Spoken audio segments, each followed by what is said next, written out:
todas e todos. Hoje eu gostaria de fazer uma reflexão aqui, convidar todos a, de alguma maneira, participar dessa reflexão a respeito das relações entre família e trabalho, né? Eu estou considerando o trabalho de uma maneira ampla. É lógico que ele é um aspecto da nossa vida fundamental, central, ele é um eixo organizador da vida de cada um de nós, das nossas expectativas, do nosso projeto, das nossas identificações, das nossas expectativas de futuro, de como nós nos construímos como pessoas. Então, trabalho é um tema muito, muito amplo. E eu queria particularmente pensar como é que as questões do trabalho, e particularmente, né, da perda do trabalho, do desemprego, mas mesmo em formas contemporâneas hoje, né, de trabalho e de ameaça ao trabalho, né, que estão sendo representadas, por exemplo, pelas novas formas de organização do trabalho, pelas novas tecnologias, que acabam por substituir os seres humanos. Como é que tudo isso tem impacto na vida familiar, né? Então, se a gente pudesse pensar nessa intersecção, né, entre nós no mundo no trabalho e nós no mundo da família, como é que se fazem essas intersecções e particularmente no momento que eu acho que pode ser tão traumático, que é tão traumático, que é quando também nós perdemos, por algum motivo, o nosso trabalho, não é? Eu estou pensando particularmente nas situações de desemprego, pessoas que podem ser demitidas pelos mais diversos motivos, que têm dificuldade de encontrar um novo trabalho, e que repercussões isso tem também na vida familiar, para além da vida individual, né, da vida pessoal de cada um. Então, acho que é importante a gente ter em mente, né, que o trabalho, ele é desde sempre, né, desde o início da humanidade, um meio fundamental de sobrevivência, de subsistência, né? Ele é motor, né, da vida, ele é necessário e ele produz desenvolvimento econômico. Ele garante não só a vida do sujeito trabalhador, mas também da sua família, da sua coletividade, mas para além também de ser essa garantia da subsistência material, o trabalho de cada um de nós cumpre funções fundamentais do ponto de vista da nossa identidade, né, de quem nós somos. Então, para começar, o trabalho de cada um de nós confere a nós um certo lugar social. Nós somos identificados também a partir daquilo que fazemos. Somos professores ou temos uma profissão de maior ou menor qualificação formal, ou somos artistas, ou seja, somos reconhecidos por aquilo também que fazemos no campo do trabalho. E essa forma de reconhecimento é uma forma de valorização pessoal, porque através do trabalho nós temos uma potência, uma capacidade de transformação do mundo, seja lá em que área que atuamos, né? Isso retorna para o sujeito de uma maneira importantíssima, né, do ponto de vista da sua autovalorização, da sua autoestima, ou eventualmente na perda do trabalho, também pode ser um motivo muito forte de desvalorização, de autodesvalorização, de perda dessa autoestima, né, com consequências emocionais e muitas vezes até consequências físicas, né, em termos de adoecimentos dos mais variados tipos, né, decorrentes da perda do trabalho. Então, o trabalho também tem uma função organizadora da nossa saúde psíquica, da nossa saúde mental. Freud dizia que a saúde mental está apoiada em dois grandes pilares: no amor e no trabalho.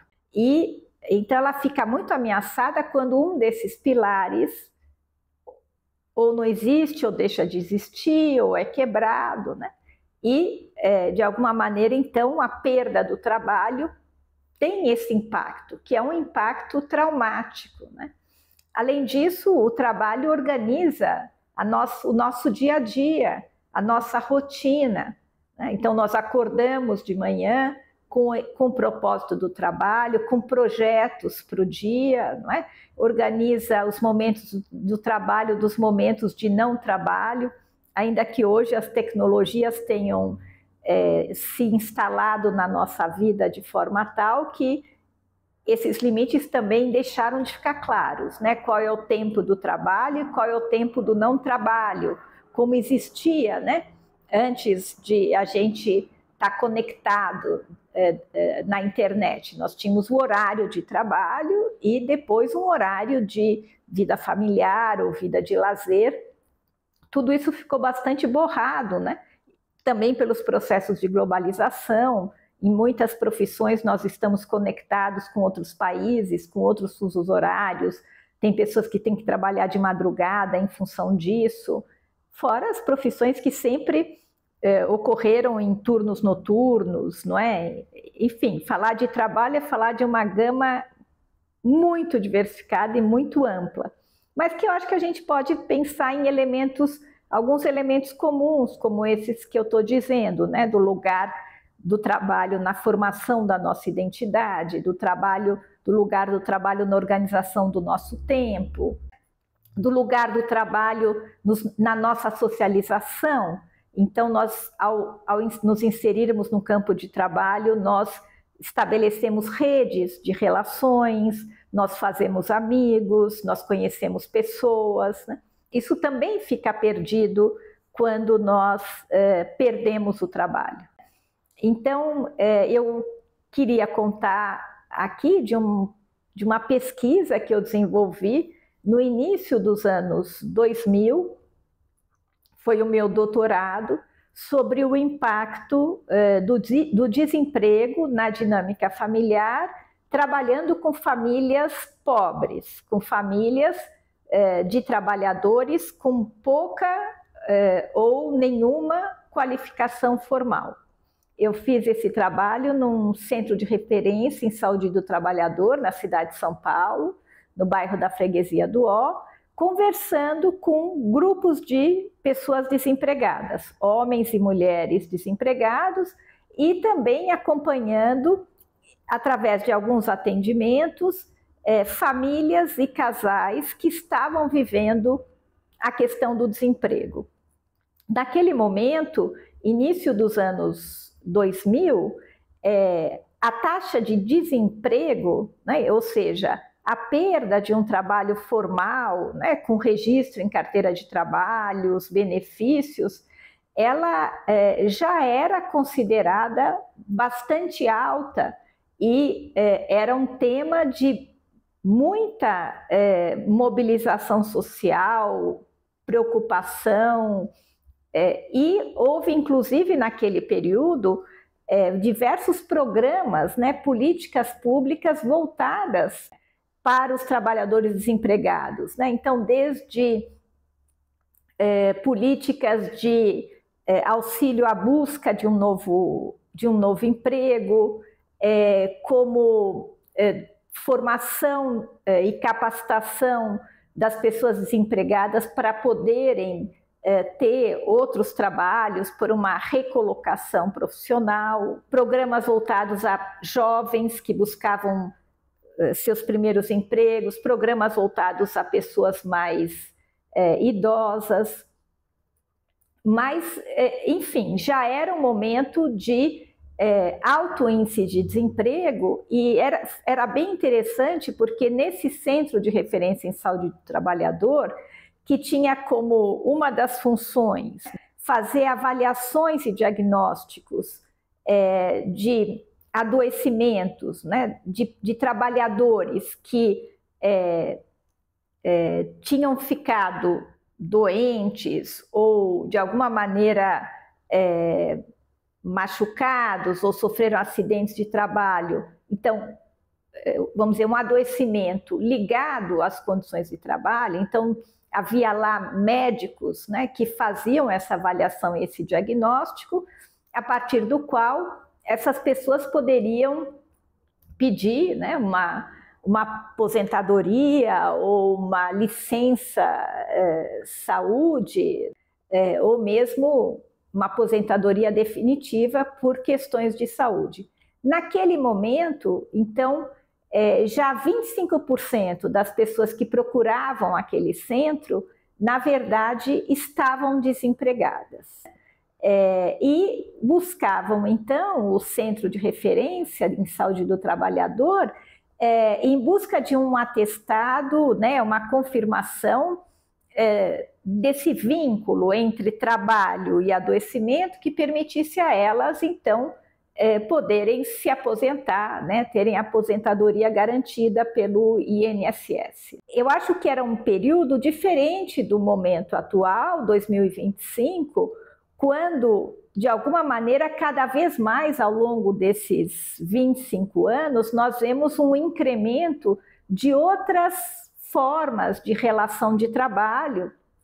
Estou pensando principalmente nessa pejotização do trabalho. As pessoas, grande parte, deixam de ter um vínculo formal com carteira assinada e vão, então, ter um CNPJ a partir do qual trabalham como empreendedores individuais, né, os famosos MEI. Então, hoje nós assistimos no mundo todo uma espécie de diversificação das formas, né, de relações de trabalho, os processos todos de uberização do trabalho por aplicativo, em que, vamos dizer assim, aquilo que eram garantias de proteção do trabalhador deixaram de existir da maneira como elas se davam naquele período, né, final do século XX, início do século XXI, em que o emprego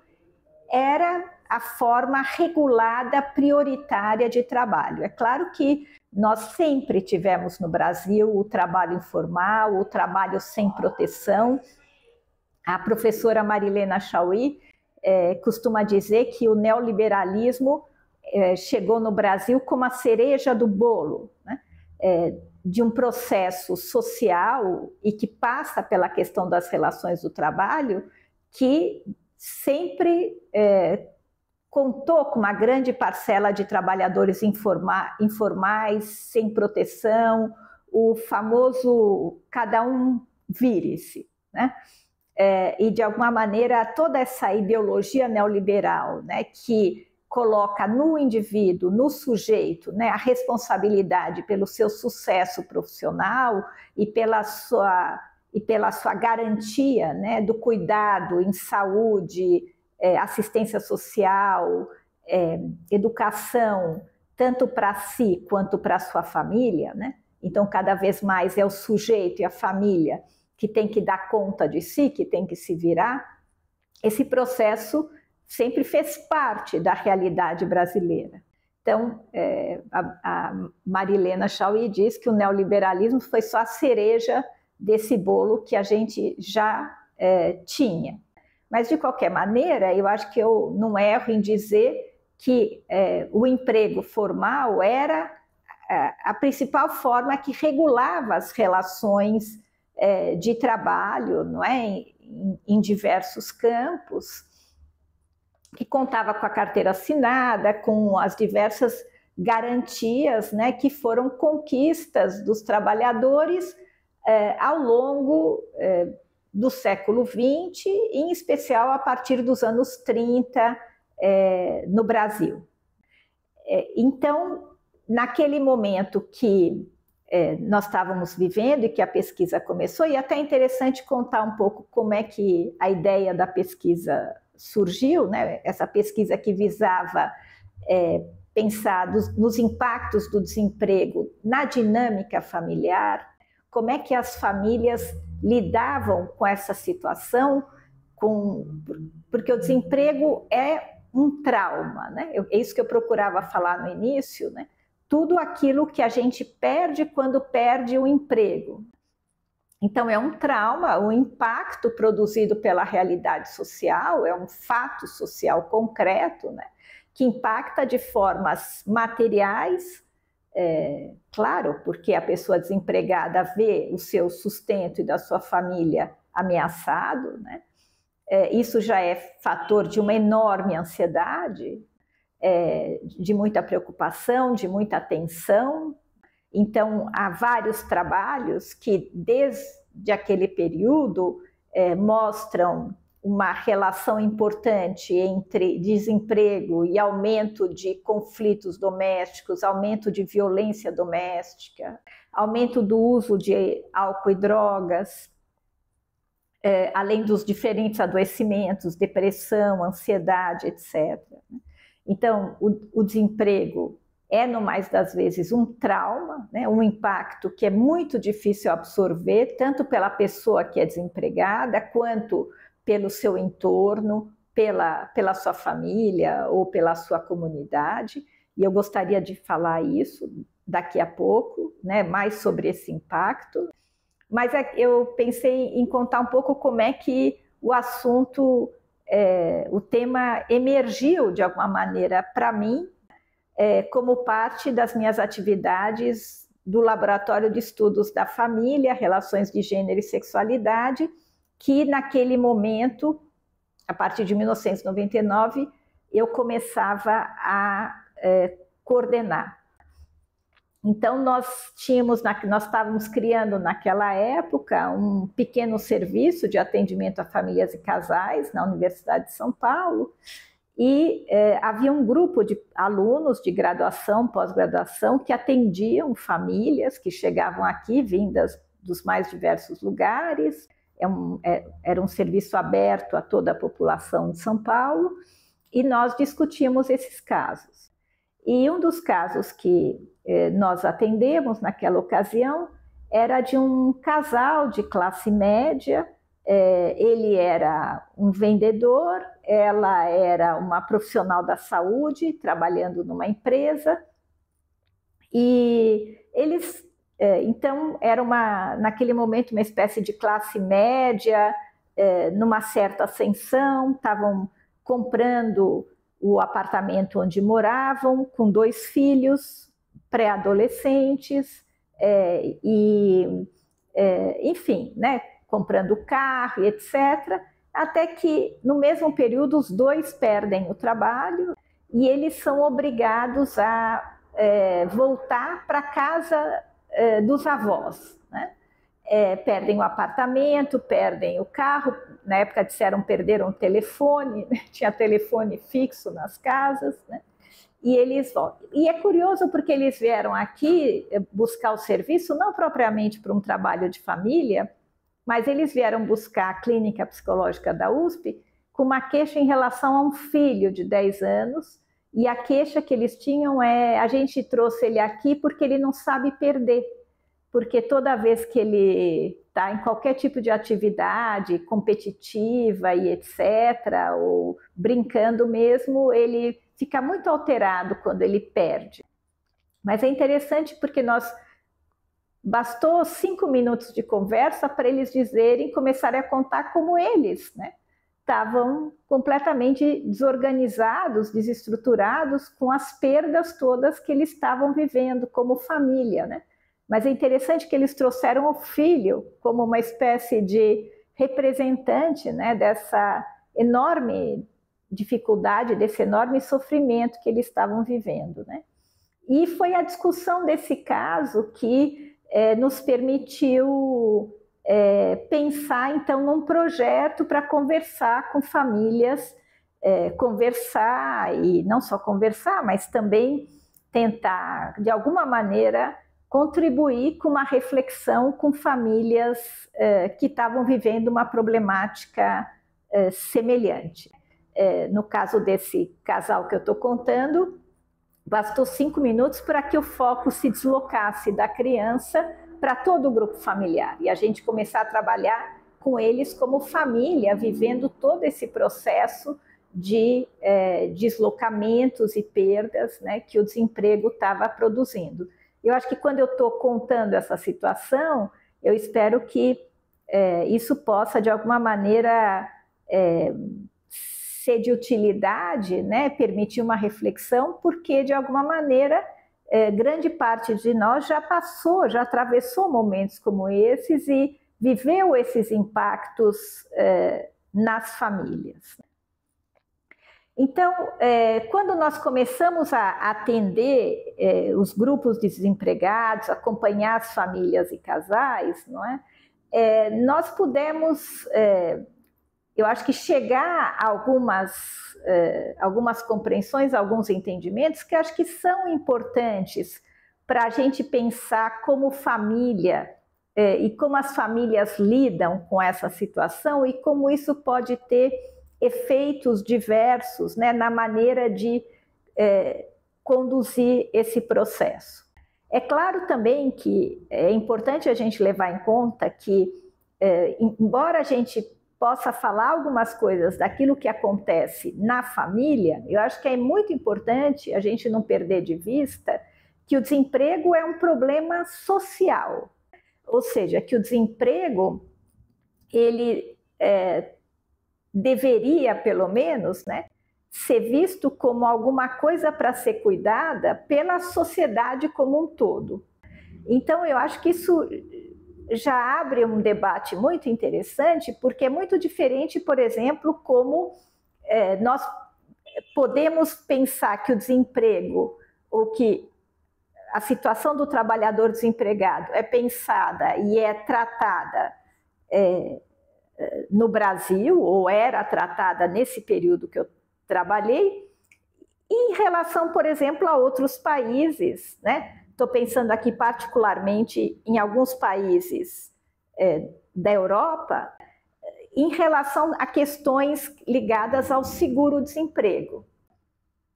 Então, há certos países que a gente poderia, talvez, considerar nesse sentido mais desenvolvidos, em que havia um estado de bem-estar social que garantia que a pessoa que perdesse o emprego continuaria tendo garantido, né, o atendimento das suas necessidades básicas, né, no campo da saúde, no campo da moradia, da assistência social, da educação dos filhos, e garantido pelas políticas públicas do Estado. Durante muito tempo no Brasil, não foi essa a nossa realidade, e talvez até hoje não seja. Nós temos, sim, o seguro-desemprego, mas ele cobre de maneira muito mais precária as necessidades dos nossos trabalhadores e das suas famílias. Então, ele significa uma redução drástica, né,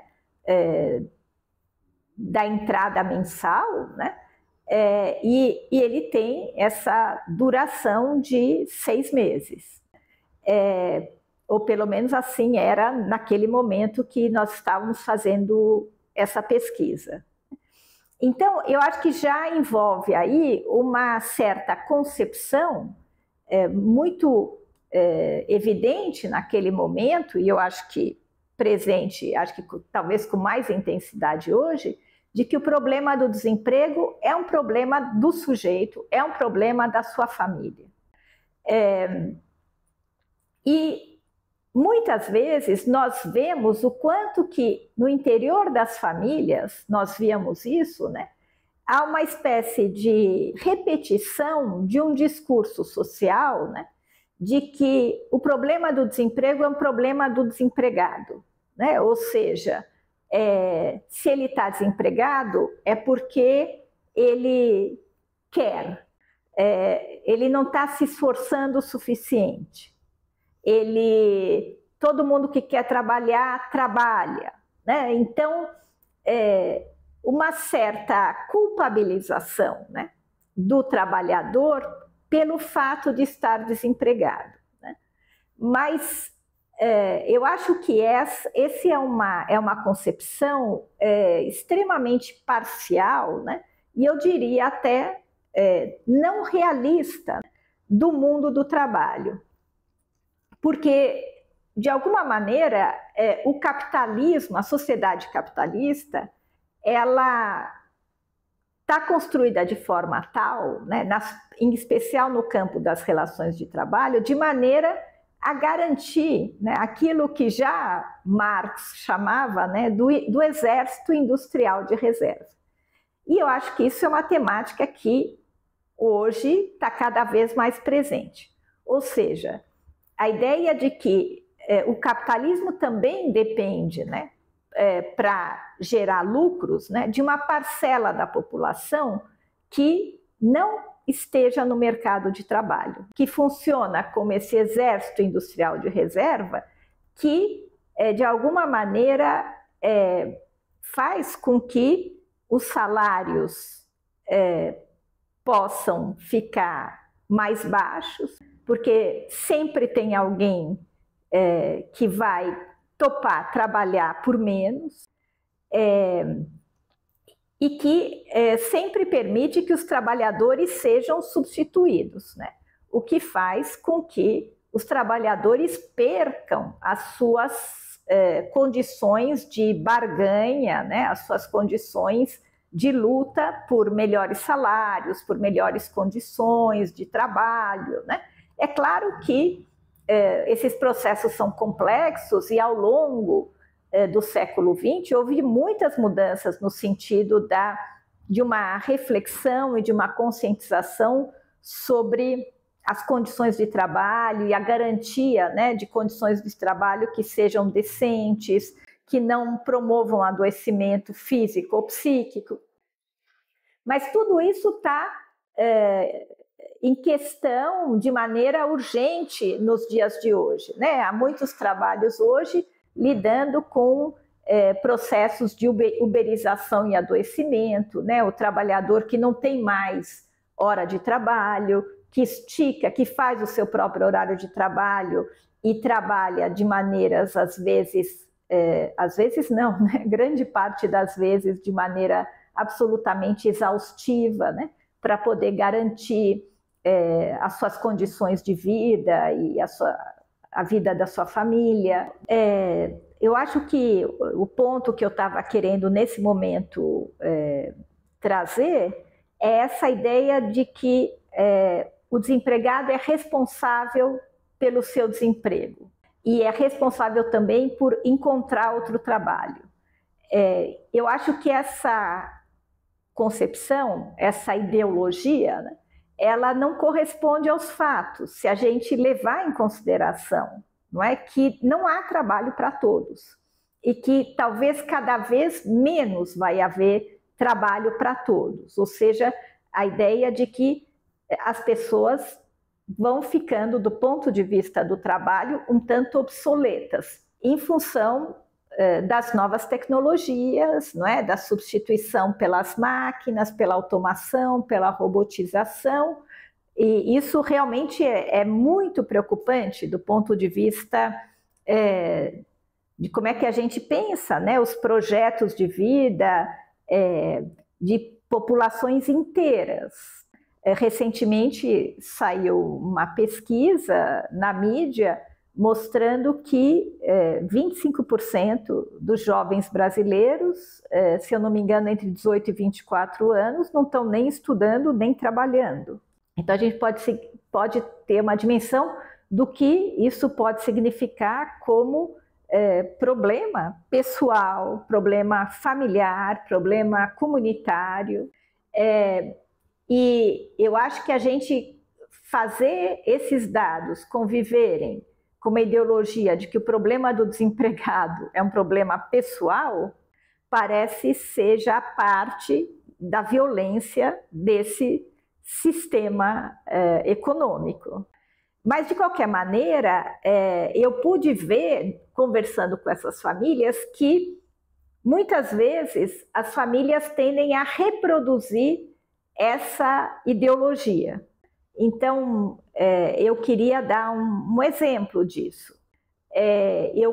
Uma das pessoas que eu conversei fazia parte de um grupo de desempregados era um homem que tinha sido motorista de caminhão durante muito tempo.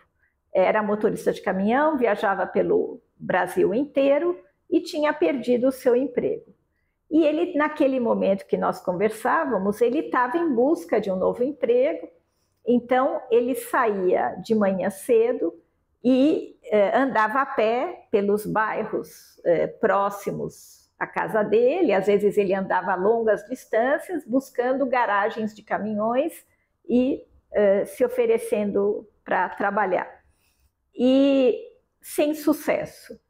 E ele disse que um dia estava chovendo muito e ele falou: eu vou voltar para casa. E ele voltou para casa e ele falou: bom, eu vou tentar ajudar minha esposa no trabalho doméstico.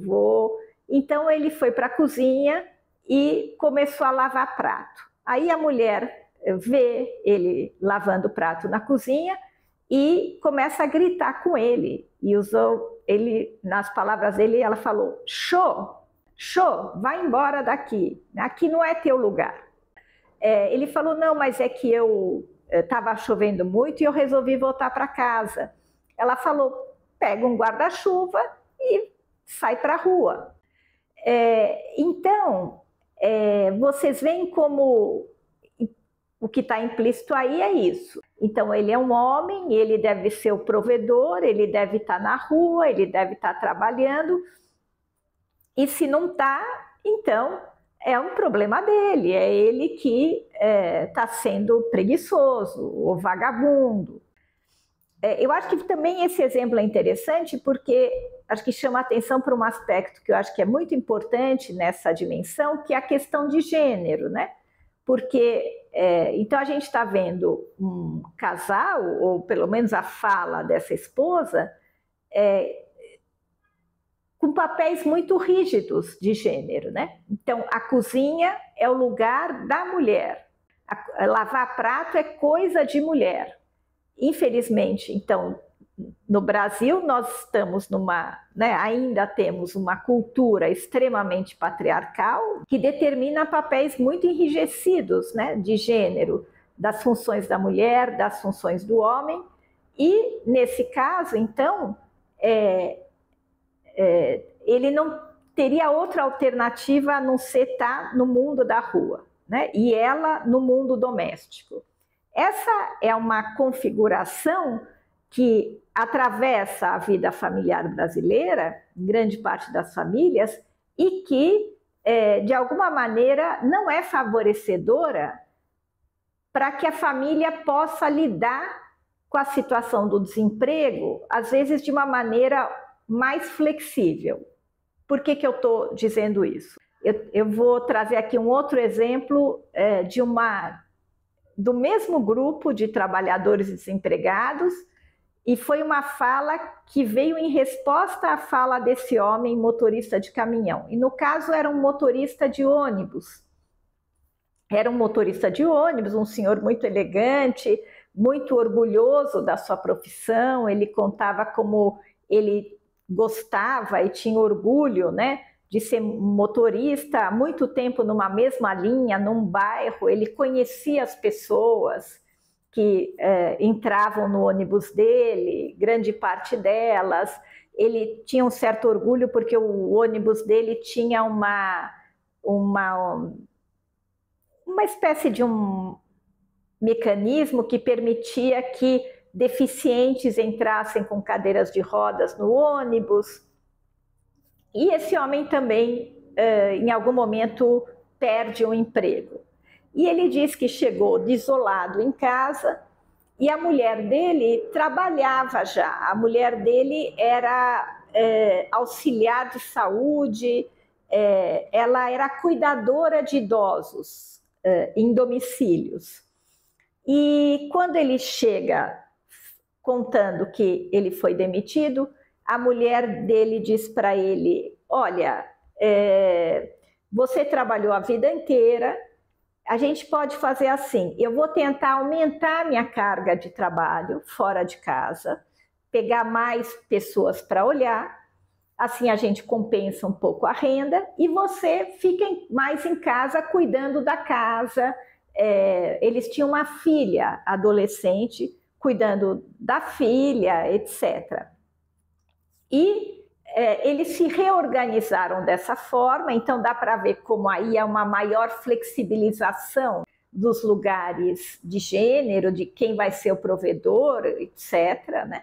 Não significa que haja, sem dúvida, uma ferida, né, identitária importante nessa perda desse trabalho, mas foi muito interessante porque ele contou que ele começou a ficar em casa, ele começou a cozinhar e ele descobriu na televisão os programas que ensinavam a cozinhar.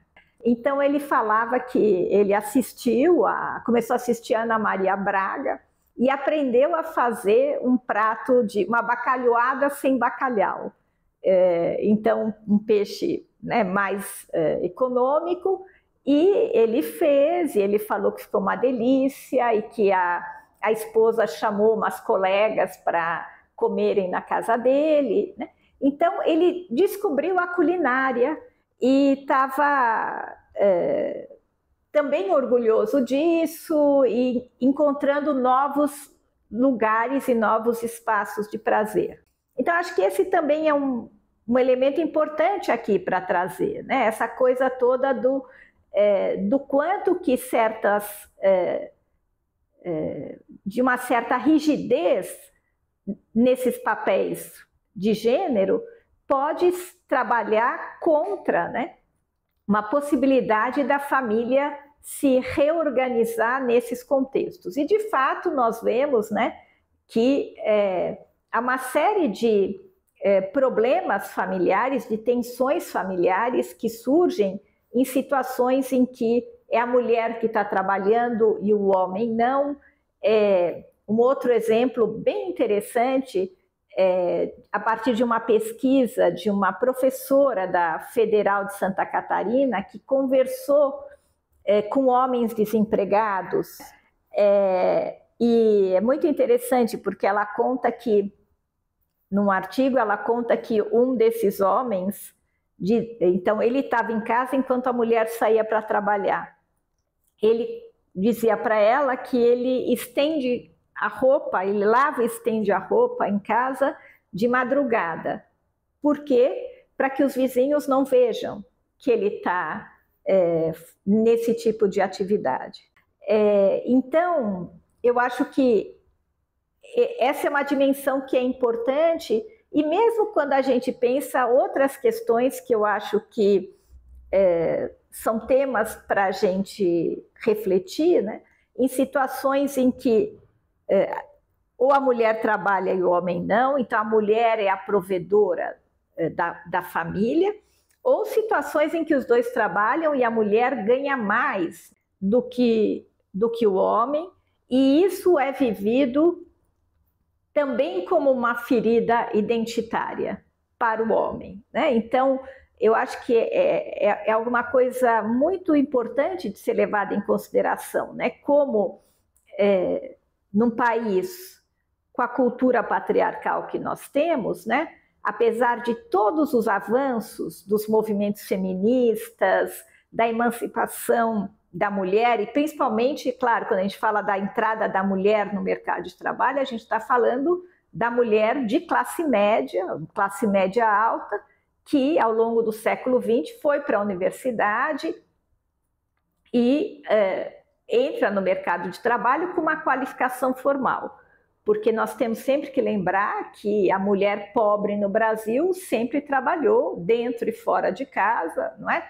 Com jornadas de trabalho, se a gente inclui o trabalho dentro e fora de casa, com jornadas de trabalho de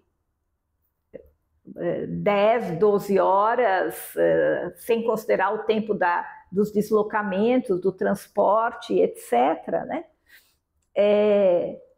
Mas eu estava principalmente pensando nessa questão dessa entrada da mulher no mercado de trabalho, nessa situação em que ela ganha mais do que o homem, né? E do quanto que é difícil na nossa cultura, em que a identidade masculina, o ser homem, está muito também associado a ser provedor, né? A ser trabalhador, a ser provedor, a dar conta da sua família, nesse sentido.